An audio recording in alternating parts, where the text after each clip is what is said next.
Morning guys, girls, 6 o'clock in the morning in my flat.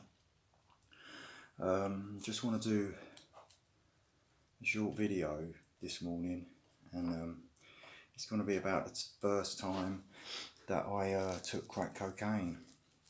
So going back to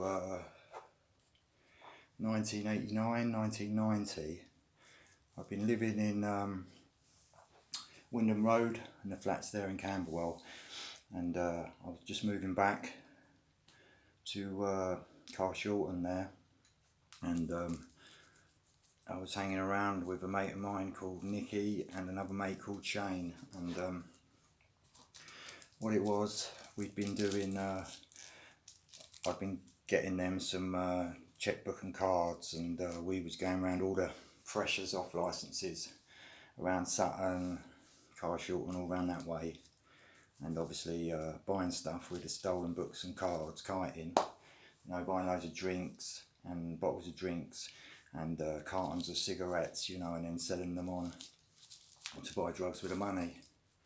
So we was going around doing this in Nicky Marsh's in his Audi Quattro, and he lived on in Rutter Gardens there, up near the Ravensbury Arms, Ravensbury Tavern, whatever you want to call it, in Mitcham.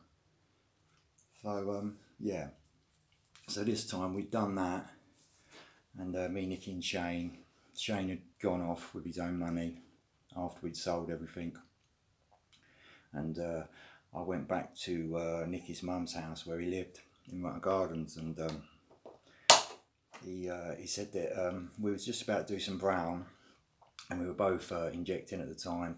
I mean, I was injecting in my arms back then because I was only 19, 20. Nicky, who was a lot older than me, was injecting in his groin, but we were just about to have some brown, some heroin, and he said, no, I've got this, I've got a rock, which he'd got from Brixton, the front line there, and I'd heard of crack before, it just started coming around a few months before, around South London there. I'd seen people doing it a couple of times on Pepys Estate in Deptford and that, but I'd never actually had it myself, until then. I was mainly, using heroin and amphetamines, which I used to do all the time, and I was, as you'll know, I was involved in selling drugs at the time, amphetamines, heroin, and LSD. I used to go in the pubs in Sutton, to sell that sort of thing, the Green Man and Buffers at the top of Sutton there, opposite the train station. So yeah, like I say, I've never had it before, so Nicky, he's cooked that up. We didn't do a speedball, it was just a crack on its own, and so basically he's cooked it up. I think it was about a 20-pound stone, maybe not even that, between the two of us, and he's cooked up the hit, and he's had his and I've had mine, and after having it, and it was some rush, I can tell you that now. I've never really had a rush like it, to be honest. It's quite overpowering, a big rush all the way up from the toes, all the way up my body to the top of my head. And while I'm feeling this rush, I'm being sick in the sink in the kitchen there, in his mum's kitchen. But that's not bothering me, because the rush is so nice, and I'm saying to him, God, I've never felt anything like this,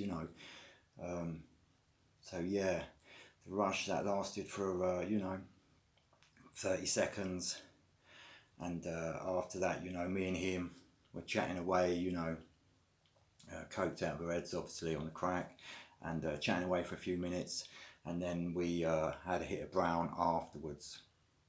And after the hit of brown, after the hit of heroin, it was quite late, and I was staying in the spare room at Nicky's mum's house, and there was a double bed in there, and then I lied down on the double bed, and to be honest with you, that was the best sleep I've ever had in my whole life that night, and I still remember it now. Yeah. So and the thing was, that's basically what got me into the crack after that, you know. And yeah, and I think the next time I probably smoked it, but I did carry on injecting it, and eventually was just doing speedballs, you know, mixing the heroin and the crack together. Yeah, so yeah, just a quick one there, guys. Just winging it, really. Never really thought about this story. Haven't uploaded anything for a while, so yeah, I just thought I'd put this one out there, and hope you guys, girls, you're all well, and I'll speak to you all soon. Thanks a lot, guys, for watching. Cheers.